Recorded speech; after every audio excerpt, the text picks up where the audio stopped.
noite aos nossos ouvintes. Boa noite, Poliana. Iniciamos o nosso jornal trazendo notícias. Estamos aqui hoje para trazer informações sobre a vacinação dos profissionais da educação básica entre 18 e 44 anos, que teve início na segunda semana de junho, aqui no estado de São Paulo. Boa noite, Isabela. Boa noite, telespectadores.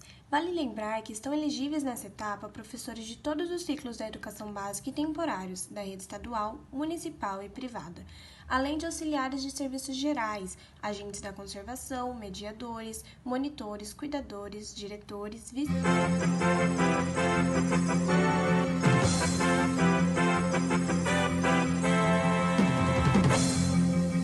Interrompemos a nossa programação para uma notícia bombástica do século XIX. Recebi agora no meu ponto novas informações. Nossa âncora Camille já está pronta para nos dar as últimas notícias. Boa noite, Camille. Já tá tudo certo? Já tá no ar?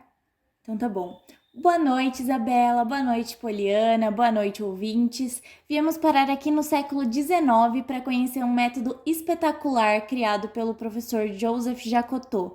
E temos o privilégio de estar aqui na presença da Mariana, que foi aluna dele, para nos contar um pouco mais sobre as suas colaborações na educação. Mariana, ficamos sabendo de um método inovador descoberto pelo Jacotot, que é conhecido como método de emancipação intelectual, que também recebe um outro nome. Você poderia nos contar um pouco mais sobre ele? Claro! O método de emancipação intelectual também recebe o nome de ensino universal, no qual é o discípulo que faz o mestre, e não o contrário. Tem por princípio que qualquer pessoa é capaz de aprender, mesmo desconhecendo completamente o assunto, desde que haja a emancipação do aluno. Essa metodologia reconhece que todas as inteligências são iguais. E o que seria um aluno emancipado? Então, a emancipação intelectual de uma pessoa se dá pelo estímulo de desenvolver sua própria inteligência, se libertando assim da alienação do saber do outro. O que volta àquilo que eu falei anteriormente, que é um dos princípios mais importantes do ensino universal, acreditar na igualdade das inteligências. Isso significa então que não há uma hierarquia na inteligência? Todos têm o mesmo nível? Sim, o que existe hierarquia é a manifestação dessa inteligência, contradizendo o método tradicional, que é incompleto, porque a criança não vê a totalidade das etapas, leituras e exercícios, e aí assim ela vai depender sempre do mestre explicador. E isso tem a ver com tal de embrutecimento, não tem? É exatamente isso. Jacotot explica que o embrutecimento é essa metodologia tradicional, onde o mestre transmite seus conhecimentos e verifica se o aluno aprendeu ou não. Contrário ao ensino universal, o princípio desse método é a desigualdade das inteligências.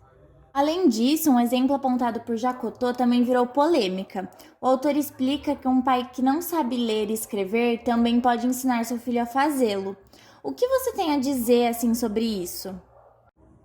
Bom, o ensino universal explica isso. O que o pai verá será a aplicação da vontade em aprender que o filho teve, e mesmo sem o conhecimento sobre o assunto, poderá reconhecer seu desenvolvimento.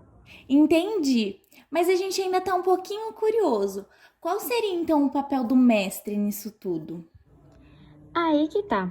O mestre, como ele fez conosco, é o incentivador e aquele que instiga a aplicação da vontade em aprender com as perguntas como: o que vês? O que pensas sobre isso? E o que podes fazer com isso? Muito obrigada, Mariana, por essas importantes informações. Voltamos agora para a Central no século XXI. Que incrível! Aliás, eu como pesquisadora de Jacotot e docente, enfatizo muito a importância do pensamento. Assim como foi para Descartes, que diz que o pensamento não é um atributo da substância pensante, mas um atributo da humanidade. Isso nos remete à famosa frase dele: eu penso, logo sou, o que se tornou um dos principais pilares do ensino universal. Mas acho que podemos inverter esse pensamento e dizer: eu sou homem, logo penso, justamente pelo que falei no começo. Nossa, realmente é muito interessante esse método. Mas enquanto você falava, Poliana, eu fiquei pensando, será que o método do Jacotot se aproxima do que o Sócrates fazia na antiguidade? Segundo fontes vindas da nossa correspondente, essa aproximação com o Sócrates já foi comentada e, na verdade, o que ele fazia era o contrário.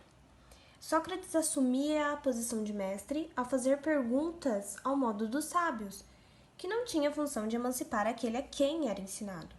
enquanto que o método de Jacotot faz perguntas ao modo dos homens, para que se instrua a si mesmo. Caramba, é uma super descoberta mesmo, né? Mas o que será que o Sócrates nos diria sobre isso? Por isso, estamos aqui com uma correspondente em Atenas, no ano de 376 a.C., juntamente com ele, um dos fundadores da filosofia ocidental, para responder essa pergunta. É com você, Camille. Ai, esse fuso horário, quer dizer, esse fuso século. Você piscou e agora estou aqui diretamente das ruas de Atenas com a presença ilustre do grande filósofo Sócrates. Sócrates, o que você tem a dizer desse método instituído que diz ser o contrário ao seu? Só sei que nada sei. Nossa, amiga, cá entre nós, achei muito cringe essa situação. Ela viajou esse tantão pra ele falar só isso. Nossa. Demais, menina. Tô passada. Ah, nós já voltamos. Bom, homem de poucas palavras, eu diria. Então ficamos por aqui. Até amanhã com novas notícias aqui no Jornal Perago News. Boa noite.